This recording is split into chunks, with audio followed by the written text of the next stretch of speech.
I used to think something was wrong with me, that maybe if I talked less, smiled more, tried harder, he'd love me. But no matter what I did, my dad never looked at me the way he looked at my brothers. Never with pride, never with warmth, just indifference. My name is Alina, and growing up, I was the invisible one in my own family. My father, Richard, wasn't the yelling type. He never raised his voice. He didn't need to. His silence said everything. When I got straight A's in middle school, he barely nodded. But when my brother Jake passed a single class he'd been failing, Dad clapped him on the back and said, "That's my boy." I was 12 when I first realized it. It was Father's Day. I'd spent hours making a card, decorating it with glitter, stickers, and a poem I wrote myself. I handed it to him after dinner, my little heart bursting with hope. He glanced at it, muttered thanks, and went right back to watching the game on TV. 5 minutes later, my brother Ryan came in, tossed him a store-bought mug that said #OneDad, and Dad acted like he'd just been handed a trophy at the Super Bowl. I remember standing there, card still clutched in my hand, wondering why mine wasn't enough. That's what it always came down to. I was never enough. Ryan and Jake were the golden boys. Ryan was the athlete, always breaking school records and getting write-ups in the local paper. Jake was the smooth talker, charming teachers, relatives, and anyone who crossed his path. And me? I was the quiet one, the moody one, the girl who spent too much time in her room writing stories or drawing. My mother used to try to balance things out. She'd hug me tight and whisper, "You're special too, sweetheart." But even she knew the hierarchy in our house. If Ryan wanted the last slice of pizza, he got it. If Jake needed money, Dad handed it over, no questions asked. I once asked for a new sketchbook, and Dad said, "What's the point? You'll quit halfway like everything else." That cut deeper than he'll ever know. At dinner, I'd sit quietly while Dad asked my brothers about their plans, their goals, their day. He never asked me. Not once. If I spoke up, it was usually met with a dismissive grunt or a forced smile. I learned to stay quiet, to not interrupt the boys' spotlight. But inside me, something was growing. Not just sadness, something sharper. Anger. A determination I couldn't yet name. I started working harder, pushing myself to excel, not because I thought he'd notice, but because I wanted to matter to someone, even if it was just myself. I stopped trying to win his love. Instead, I focused on building a life he couldn't ignore. A version of me he'd have no choice but to see. I was tired of being the forgotten daughter. One day, I promised myself he'd remember me, not as the quiet girl he dismissed, but as the woman who changed everything. If you ever walked into our house during the holidays, you'd think you were watching a commercial for the perfect American family. Laughter echoing from the kitchen. My brothers throwing a football in the backyard. Dad grinning with a beer in hand. But I knew the truth. I knew what it felt like to be the background in someone else's highlight reel. My brothers, Jake and Ryan, were born to shine. At least that's how my father made it seem. Jake, the eldest, could charm the stripes off a tiger. He was the guy who never studied, but somehow still passed with a wink and a smirk. Dad adored him. They had inside jokes, matching fishing hats, and a handshake they'd made up when Jake was 10. I remember watching them once from the hallway as Jake showed Dad a business idea scribbled on a napkin. Dad looked at him like he'd just solved world hunger. "Atta boy," he said, clapping him on the back. "You've got the brain of a leader." Ryan, the youngest, was the golden athlete. Soccer trophies lined his shelves. Dad went to every game, rain or shine, and screamed from the sidelines like a proud high school coach. After Ryan scored a winning goal, Dad threw a full backyard party. Barbecue, music, neighbors invited. I was there too, of course. Setting out plates. Cleaning up. Me. I got a good job once when I was accepted into the honors program. Just once. No party. No dinner. Just a passing sentence during breakfast in between bites of toast. Honors, huh? That's nice. I studied late into the night, pushed myself in every class, took part-time jobs to afford extra courses. I earned certificates, won quiet awards, even got a scholarship. But my success never sparkled the way theirs did in his eyes. At family dinners, Dad would beam with pride as he talked about Jake's new startup or Ryan's training camp.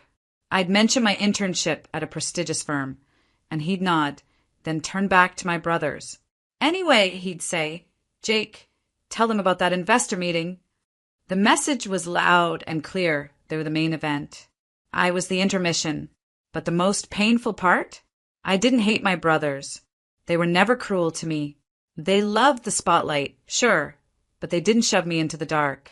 It was my father who did that, and I couldn't understand why. I tried everything, being helpful, being independent, being successful. Nothing worked. Sometimes I wondered if he even realized the way his favoritism crushed me. Other times I knew he did and just didn't care.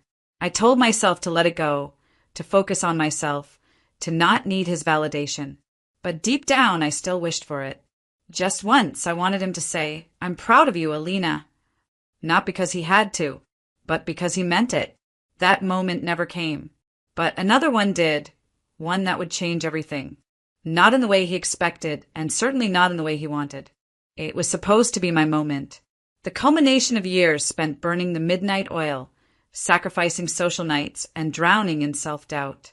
I had built my small startup, an innovative digital platform that was set to revolutionize the local market. It wasn't just a business. It was the embodiment of every late night, every tear, and every quiet moment of determination. I had poured my soul into it, believing that finally my worth would be undeniable. The launch event was held in a sleek, modern conference room downtown. Investors, local press, and industry leaders poured in, their eyes full of curiosity and anticipation. I took the stage with a trembling mix of excitement and fear, my heart pounding as if trying to escape the confines of my chest. I began to speak about my vision, the countless hurdles overcome, and the promise of a brighter future that my platform represented. The room was silent, hanging on to every word I uttered. For the first time, I felt seen, really seen, for what I'd achieved on my own merit. After the presentation, the energy in the room shifted. Handshakes and congratulations flowed in, and I even caught snippets of praise from seasoned investors who saw potential in my work. With a cautious smile, I made my way to a quieter corner, allowing myself a brief moment of relief and pride. Yet, as the evening progressed, that pride would soon be shattered. Later that week, the family gathered at home for a celebratory dinner, a habitual reunion that was as much about showcasing accomplishments as it was about displaying hierarchy. In the softly lit dining room, my brothers arrived with their usual effortless confidence, each exchanging stories of victories and milestones. The air was thick with unspoken triumphs that had long been crystallized into our family's tradition of favoritism. When the dinner began, my father, Richard, took his customary seat at the head of the table. Conversation flowed, but inevitably the topic turned to achievements. I expected a moment of quiet acknowledgement, a nod, a word of respect, but instead the narrative swiftly pivoted. My father, with his practiced ease, began recounting the family's latest feats. Ryan hit his third home run this season, he said, his voice brimming with pride, pausing for laughter from the gathered kin. And Jake, I hear you've sealed another major deal for your new venture. Fantastic work, son. His words rolled out like well-rehearsed lines at a family play, each one earning its due applause. I cleared my throat, attempting to insert my voice into the conversation. I've just launched my own venture, I began hopeful. But before I could elaborate, my father interjected with a dismissive gesture. Yes, we know you're busy, dear, he said lightly, almost as if he were referring to an insignificant chore. The room fell into a brief, awkward lull. A few nods were exchanged, but no one picked up on my intended pitch of triumph. That brief dismissal, that cold interruption, sent a shock through me. I remembered the countless times I had announced my small victories, only to have them reduced to mere background noise, overshadowed by the loud accolades of my brothers. In that moment, the weight of every ignored effort, every snub compliment, and every unspoken disregard crashed down like a tidal wave. The seeds of change had been sown. Sitting there, amidst the clamor of celebration for my brothers, I felt a fierce, burning clarity. I realized that no matter how far I climbed or how many milestones I reached, I would never be acknowledged by the person whose approval I had craved for so long. It was in that heart-shattering instant that I understood I could no longer play the quiet part in this tragic family drama. I would build a life so brilliant, so undeniable, that he could no longer dismiss me. And if he continued to steal my moments, then perhaps he'd finally face the consequences of his endless favoritism. After that dinner, something inside me shut down, not out of anger, but clarity. I stopped trying, not in the sense of giving up, but in the sense of no longer seeking approval that would never come. I didn't argue, didn't explain, didn't ask to be heard anymore. I simply went quiet. I started spending less time at family gatherings and more time in silence, just me and my goals. I moved out of the city, rented a modest but quiet apartment on the edge of town, and dove into my work like it was oxygen. The startup that I had launched, barely noticed by my own family, was now my world. It didn't pay much at first. I had weeks where dinner was just toast and instant coffee. I had to take freelance projects on the side to stay afloat. There were nights I cried quietly under my desk, questioning if I was even built for this. But for every doubt, there was a flicker of determination. I had no one clapping for me, no one cheering me on, but I was finally building for myself. I learned to fix bugs, write pitches, handle rejections, and chase clients with the kind of hunger only someone used to being overlooked could ever understand. Some nights I would scroll through social media and see photos of Jake at business conferences with Dad by his side, or Ryan holding yet another trophy with a caption about making the family proud. I'd feel that familiar sting, like a wound reopening, but I didn't let it stop me. Instead, I'd take a deep breath, close the app, and get back to work. My success wouldn't come from applause. It would come from perseverance. I grew in silence. No fancy updates, no family newsletters. Just long nights, stubborn effort, and the occasional client saying, "You're the only one who actually listened to what we needed." Those words felt better than anything my father could have said because they were real. After a year, the company started gaining traction. Our user base grew. A niche investor found potential in what we were doing and poured in seed money. I finally hired a small team, people who, like me, knew what it felt like to be underestimated. Together, we built something incredible. Still, I stayed quiet. I didn't send out the usual holiday emails. I didn't show up at family events with success stories to toss around like confetti. I let them assume I was the same girl in the background, living small. That's how I wanted it. But within me, everything was changing. My posture shifted. My voice got firmer. I wasn't afraid to take up space anymore. I didn't need their validation. I had found something better. I had found me. For the first time in my life, I made decisions without second guessing. I bought my first car on my own. I signed the lease to a sleek office space with floor-to-ceiling windows, and I did it without needing someone to tell me, "Good job." I became the woman I had once only dreamed of becoming, the one my younger self thought she had to become for them. But now I was doing it for me.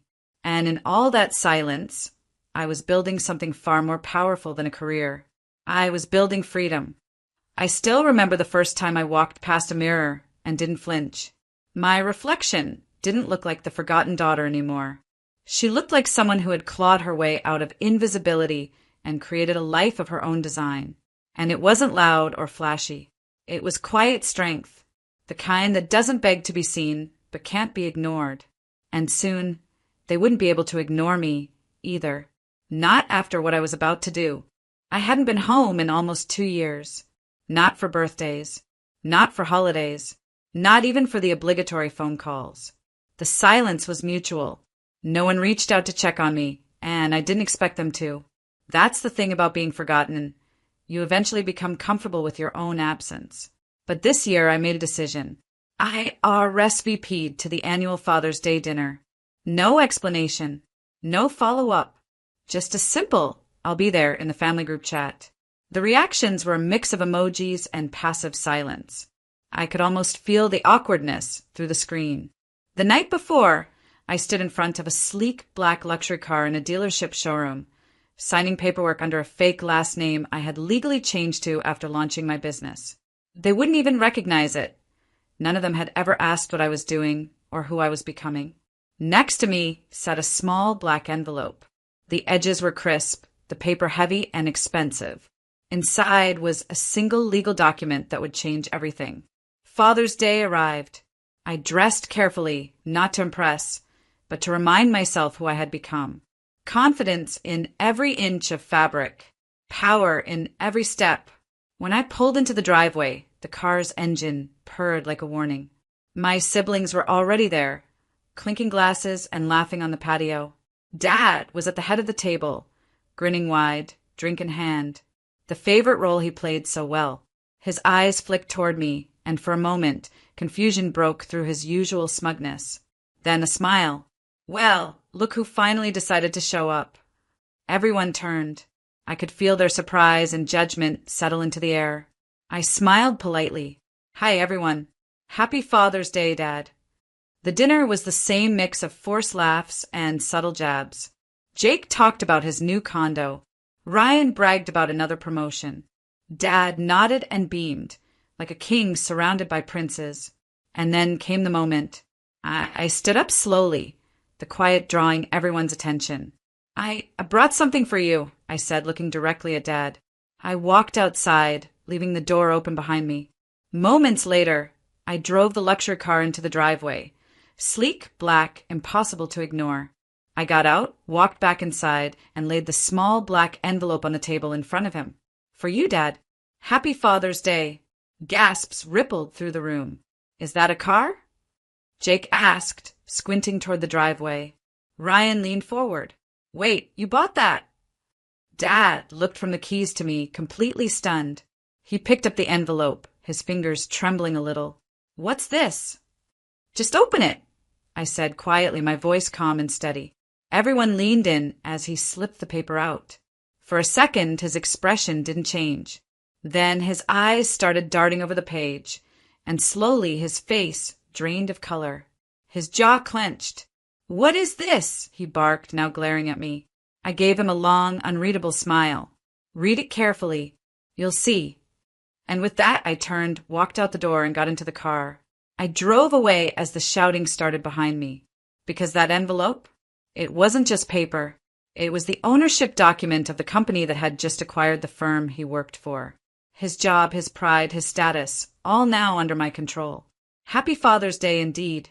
The house looked the same, tastefully decorated, spotless, cold. My mother moved in and out of the dining room like a silent shadow, refilling glasses and smiling at jokes that weren't funny. My brothers were already a few drinks in, and the air felt thick with old habits and unspoken rules. I sat quietly at the end of the table, the black envelope resting in my purse, heavy like heartbeat. The car keys were tucked safely into my coat pocket, parked just outside the window in full view of the driveway. The conversation swirled around me like I wasn't even there. Ryan talked about his latest investment win. Jake cracked jokes about people who still rent. And Dad, of course, nodded in approval, soaking in the pride like sunlight. So, how's business, Dad? Jake asked, lifting his glass. Dad chuckled. Busy as always. But, not everyone is cut out for this kind of pressure. Takes real backbone. He looked at Ryan. Good thing I've got 2 sons who aren't afraid to lead. I raised an eyebrow but said nothing. It wasn't even subtle anymore. Then he glanced down the table toward me. I could feel the moment shift before he even opened his mouth. And then there's the loser sitting at the table, he said, gesturing toward me with a smirk. Still pretending to be the black sheep, huh? The laughter exploded. Jake nearly choked on his drink. Ryan laughed so hard he had to slap the table. My hand stayed folded in my lap. I didn't blink. I didn't smile. I just waited. When the laughter finally died down, I stood up. Slowly, calmly. The way you move when you already know how the story ends. I actually brought you something, Dad, I said, pulling the envelope from my purse. A little Father's Day gift. The room stilled. Even the air seemed to pause. I walked down the length of the table and placed the envelope directly in front of him. He glanced at it, puzzled. What is this? Just open it, I said, then stepped back and folded my arms. He ripped the flap with dramatic flair, as if expecting a joke or cash. His fingers unfolded the paper, and as his eyes began to scan the words, the color in his face changed. First confusion, then disbelief, then a slow, creeping horror. What the hell is this? He asked, looking up at me, eyes narrowing. You remember Anderson Tech? The company you've worked at for the last 10 years. I said softly, It's under new ownership. A beat. I bought it, I continued, through a silent acquisition. Effective last week. The silence was immediate, deafening. I leaned in slightly and added, so no, I'm not the loser at the table. I'm the woman who just became your boss's boss. His mouth opened, but no words came out. Jake looked pale. Ryan dropped his fork. And that car out front, I said, glancing toward the window. That was part of the presentation, but I'll be taking it with me now. I turned without waiting for permission, walked outside, and slid into the driver's seat. The sound of the engine roared to life, and just as I pulled away, I heard his scream from the open front door. It wasn't anger. It was fear. The car's engine hummed steadily as I drove away from the house. I kept my eyes fixed on the road, the weight of what I had just done settling into my chest. It wasn't about revenge anymore. It was about something much deeper. For years, I had let myself shrink in the shadows of a family that never truly saw me, and now I was standing tall, casting a shadow they couldn't ignore. But the weight of the moment wasn't the only thing pulling at me. I knew what was happening behind me. I could picture it as clearly as if I were still sitting at that table, hearing the deafening silence that followed my words. I wasn't there anymore, but my actions would speak louder than anything I could have said. Back inside, my father's hands were shaking as he held the paper. He looked from it to his son's, his lips moving as though he were trying to find words that wouldn't come. I could see the panic beginning to bloom, creeping through every muscle in his body, spreading like a virus. "Dad," Jake asked, his voice suddenly small. He stood up, coming around to where Dad sat frozen, the paper still gripped tightly in his hands. "What's going on?" Ryan, the ever-confident one, had already stood up as well, trying to peek over their father's shoulder. "What is that? It looks like Wait, is that real?" Dad didn't answer.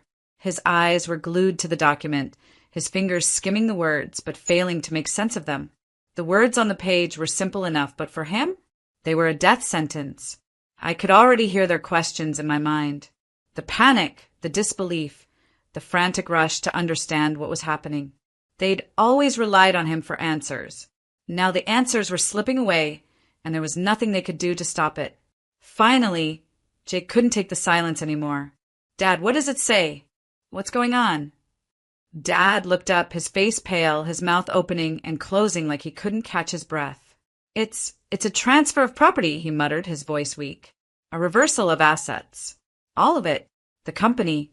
The house. My shares." The panic in his voice was palpable. His sons froze. Ryan blinked in disbelief. "Wait, you're telling me this. This document means she owns everything?" The realization hit them like a slap. The silence deepened, but this time it wasn't awkward, it was suffocating. My father had always been the pillar, the one everyone turned to for stability. But now he was the one on his knees, his empire crumbling before his eyes. His sons had no idea how to process it. Jake staggered back from the table, his face going red. How could she do this?" he hissed, his voice rising in anger. She's nothing. We're the ones who worked for this. How could she?" Dad held up a shaking hand, his mind still trying to catch up with the magnitude of what had just happened. She's not nothing," he said, his voice cracking. "She's everything." Ryan's eyebrows furrowed, his earlier cockiness replaced with uncertainty. "What do you mean, Dad? What's going on? How could she?" "She owns it all," Dad said, his voice barely a whisper. "She owns the company. She owns the house. Everything. Everything I've worked for, it's hers now." The words hung in the air like a death sentence. The sons who had once worshipped their father, who had seen him as the king of their world, were now faced with a reality they could hardly comprehend. They hadn't even considered her as a contender. To them, I was the shadow, the forgotten one, the one who wasn't enough. But now, I was the one who held the power. "I don't understand," Jake said, his voice shaking now. "How could she? When did this happen? Why didn't we know?" Dad finally looked up, his face etched with defeat. "She didn't want you to know. She didn't need to tell you. She doesn't need us." Ryan took a step back, trying to collect himself. "But how did she get this much?" How? She didn't ask for anything, Dad said, his voice cold now. She just took it. The room was frozen in disbelief, the weight of the betrayal, of my quiet, calculated rise, settling over them all. For the first time in their lives, my brothers were forced to confront the reality they had been so blind to for years. I was not the failure they thought I was. I was the one who had worked silently, without the applause, without the validation. And now, everything they depended on was mine. My father let out a long, ragged sigh. "She's smarter than I gave her credit for," he muttered, his voice barely audible. And I'll never be able to take that back. The fear, the panic, it was all there, written on their faces. But for me, it was the start of something new. The start of me taking my place in the world. Not as the forgotten daughter, but as the woman who had finally earned her right to be seen. I didn't look back as I walked away from that house. The weight that had been holding me down for so long, the constant need to prove myself, the hunger for approval that would never come, finally lifted. I had made it, not because they'd recognized me, but because I had recognized myself. The phone buzzed with messages. The family was scrambling, trying to figure out what I had done, why I had left so suddenly, and what that paper meant. I knew they would be in shock, especially my father, but I didn't care. I had already taken what I needed from them. The power to stand on my own, to walk away from everything I had once thought I needed. I wasn't the girl they always ignored. I wasn't the daughter they thought they could control or dismiss. I was my own person now, free from the chains of their expectations. As the evening went on, I knew they were probably still sitting there, staring at that paper, trying to comprehend the magnitude of it. My father, who had always dismissed my efforts, would now understand what I was capable of, but it would be too late. All those years of neglect, of treating me as second best, had finally caught up with him. The house would never be the same. The balance of power had shifted, and I was no longer the one they could manipulate or overlook. The siblings who had always competed for his affection, who had never seen me as a true equal, would finally understand that I wasn't just a side player in their world. I didn't need their approval. I didn't need their love or their recognition. I had created a life for myself that didn't depend on them. I was successful, independent, and finally at peace. And when I looked at myself in the mirror, I saw someone who had fought for her place in the world. Someone who didn't need to look back to know she had won. The door was closed. I had walked out, but I had also walked into my own future, one that was all mine.